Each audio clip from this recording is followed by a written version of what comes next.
Good day, everyone. So, in our discussion for today, we will tackle the elements and principles of design. So, here are our learning objectives. So, at the end of this lesson, the learners must be able to number one, define the elements and principles of art. Number two, identify the elements and principles of art in various artworks. And number three, draw simple figures and objects by applying the elements and principles of design. But before we dive into our lesson for today, let's take a look at some famous artworks. So, here we have the Starry Night by Vincent van Gogh, and another one which is Mona Lisa by Leonardo da Vinci. So, let's take a few moments to observe these artworks carefully. And then, using our Mentimeter, I want you to share what you notice about these artworks. What catches your eye?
Alright, excellent observations, no?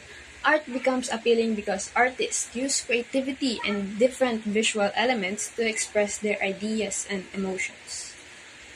So today we will learn more about the elements of design and what makes artworks meaningful and visually effective to the viewer. So let's begin by understanding what art is. So, art is the expression or application of human creative skill and imagination. It is usually presented in visual forms such as painting, sculpture, or digital artwork nowadays. Art is appreciated because of its beauty, meaning, or emotional power. Not only in museums but also in advertisements, social media, clothing, and even games. So design plays an important role in our daily lives. It helps make things functional, comfortable, and meaningful. So for example, when using an app, or walking inside a mall, or reading road signs, design helps us understand and use things efficiently. Now let's proceed with the elements of design.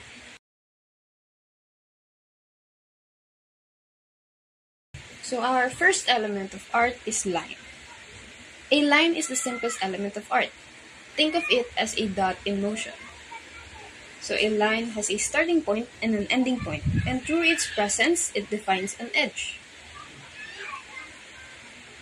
And when dots connect, they create a solid line. When separated, they create a dotted line. So lines can be long or short, thick or thin, straight or curved, zigzag, diagonal, vertical or horizontal. And the next is shape. A shape is a flat and enclosed area. It can be geometric, which are precise and man-made, or organic, which are irregular and free-flowing. So, geometric shapes are the shapes we learn, no? The square, triangle, circle, or rectangle. And there are also organic shapes, which are irregular, like things we see in nature like leaves and flowers or clouds din. Then another important element is color. So color affects our thoughts, mood, behavior, and even health. No? Colors exist because of light interacting with our eyes. So let's review the color groups. So our primary colors are red, yellow, and blue. Then our secondary colors are created by mixing primary colors, which are orange, green, and violet. Then intermediate colors include red, orange, yellow, green, blue, green, and red, violet. And the next is texture. Texture refers to how an object feels when touched. So in drawing or painting, artists cannot make us physically feel texture. So they create the illusion of texture using shading and brush strokes. So for example, imagine a chrome ball and a concrete ball. Even without touching them, you can tell that they feel different. Our next element is value. Value means how light or dark something is. So value helps artists create depth and make objects appear three-dimensional. So when contrast increases, highlights appear brighter. And when contrast decreases, objects appear farther away. So there are two painting styles related to value. A low-key style, which has darker values, which results in dramatic or mysterious feeling. Then high-key of a light or created with lighter values, which brings bright or a peaceful feeling. Then next we have space. Space refers to what exists between, around, or within objects. So in a flat artwork, artists create the illusion of space using techniques. So first we have the overlapping.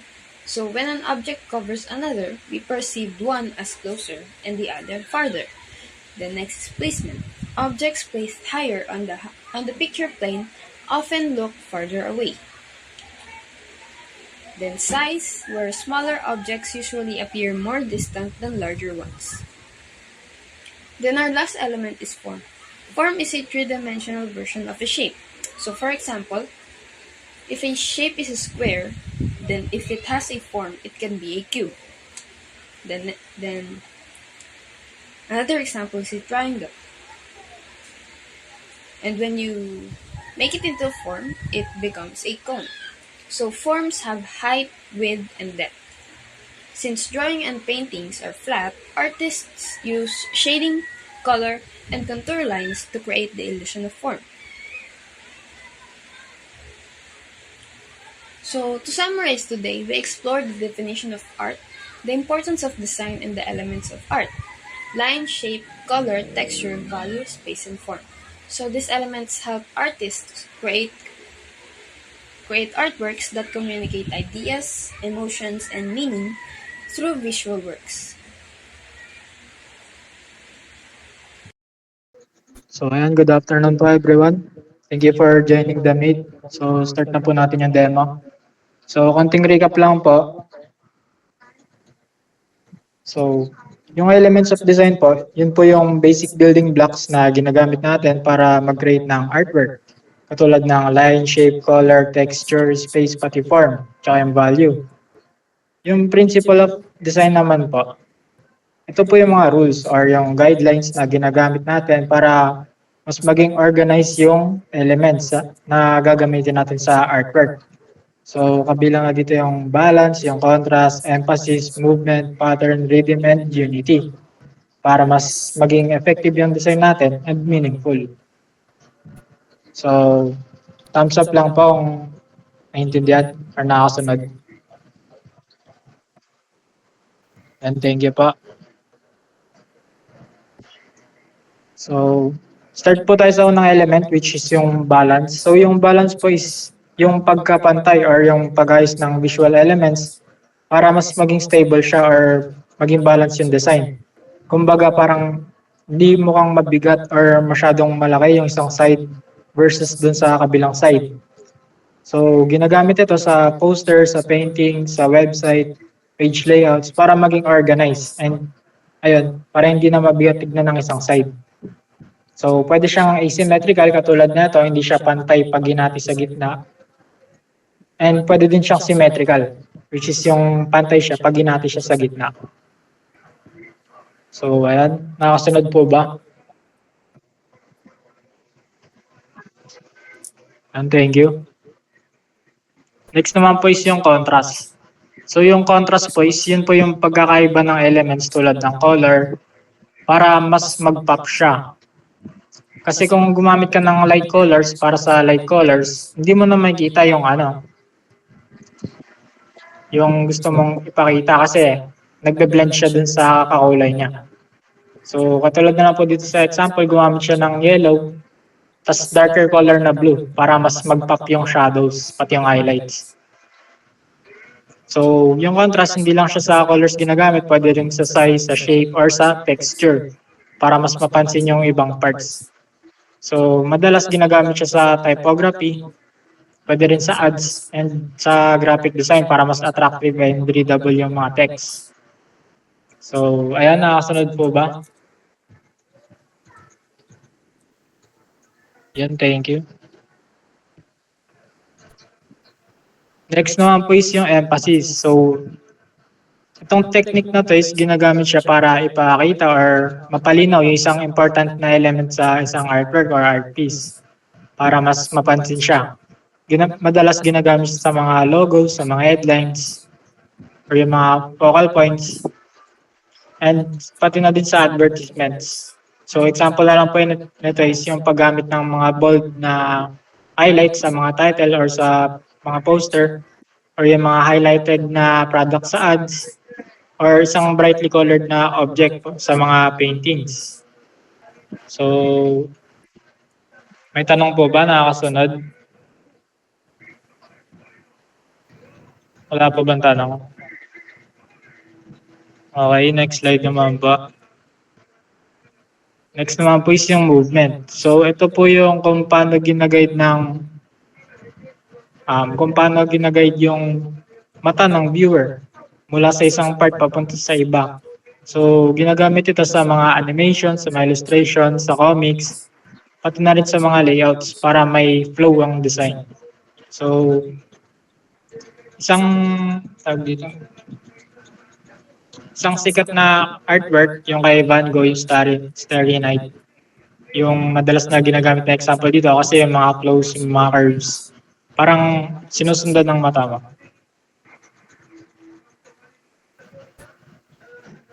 So next naman po is yung pattern. So yung pattern po is yung paulit-ulit na shapes, yung colors or designs sa isang artwork.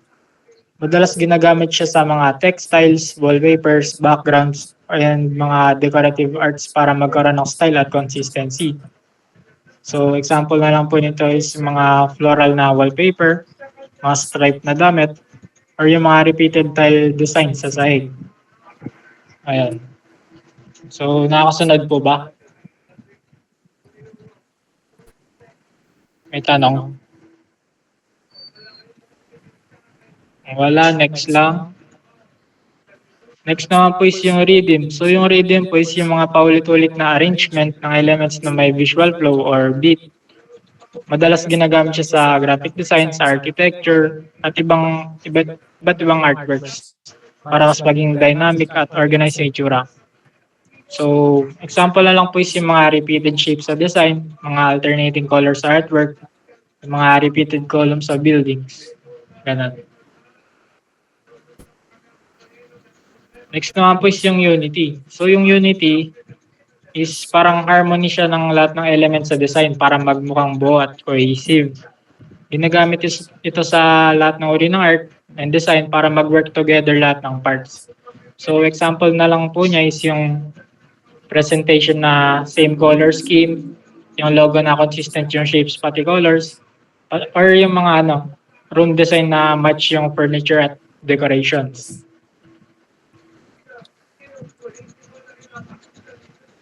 Ayan, may tanong po ba?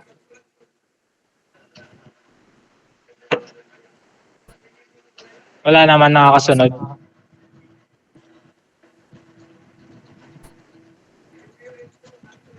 Okay.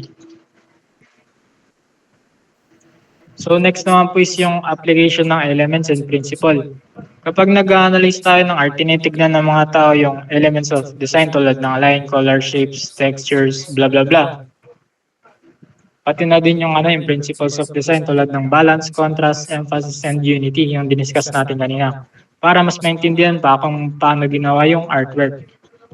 Nakakatulong din ito para makita yung style and yung technique na ginamit ng artist as well as yung message na gusto niya iparating. So sa paggawa ng artworks, ginagamit ng artist yung mga elements and principles of design para maging mas attractive, organized, at meaningful yung design. Halimbawa na lang yung contrast na nagpapalinaw ng text, yung emphasis na nagpapakita ng pinaka-importanteng part ng artwork or art piece, and yung movement na gumagabay sa mata ng viewer ng isang artwork.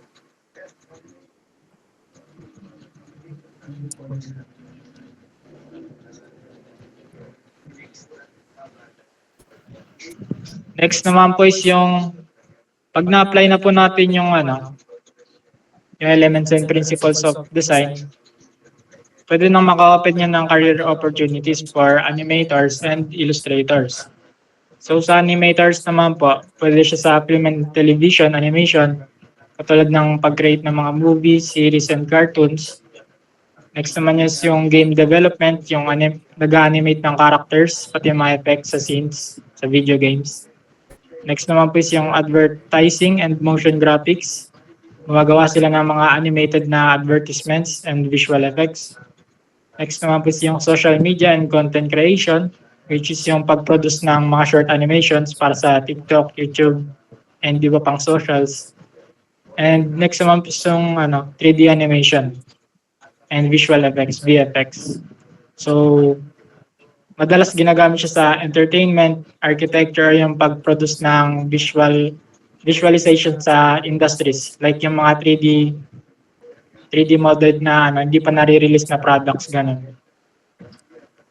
Sa mga illustrators naman, yung book illustration, gumagawa sila ng mga illustration for children books, comics, magazines, and yung mga novels.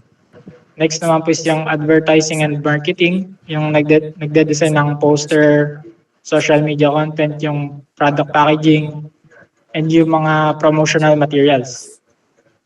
Next naman po is yung graphic design industry, which is yung nag-work sa mga companies na paggawa ng logo, mga branding, visual content.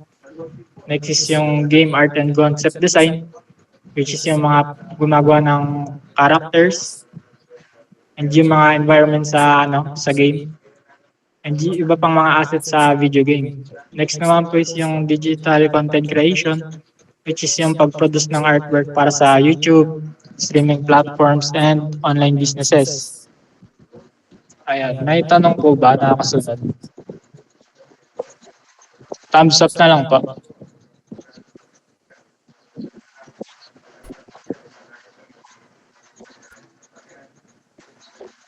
Yan, okay. Last part naman po is yung ethical considerations.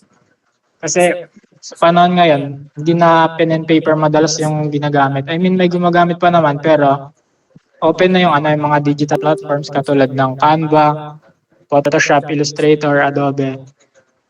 So may mga gumagamit na rin ng AI para sa art. Pero may ethical considerations tayo doon. So una is yung copyright and plagiarism, which is yung paggamit or pagkopya, pag-angkin ng artwork ng iba nang walang permission or proper credit. Next naman po is yung proper attribution, which is yung pagbibigay ng proper credit sa mga sources or artists at tools na ginamit sa digital artwork. So dapat transparent po tayo dyan. Next naman po is yung responsible use of AI tools, which is yung gamitin yung AI bilang assistance lang, hindi yung pang-replace ng originality or creativity ng artist. Kumbaga, nag-prompt ka sa AI ng isang artwork, tapos bigla mong inangkit. Next naman po is yung data privacy protection. So, wag po tayo gagamit or mag-share ng personal data ng iba sa digital art platforms or apps. Next naman po is yung cultural sensitivity, which is yung pagrespeto ng kultura ng iba or yung mga simbolo and tradition ng ibang grupo at iwasan ng offensive or pag-misrepresent ng iba't ibang culture. So, ayun, may tanong po ba?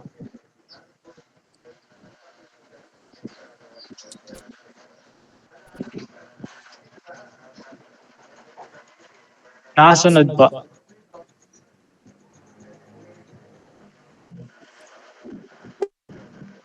Kung wala na pong tanong, ayun lang po. Thank you.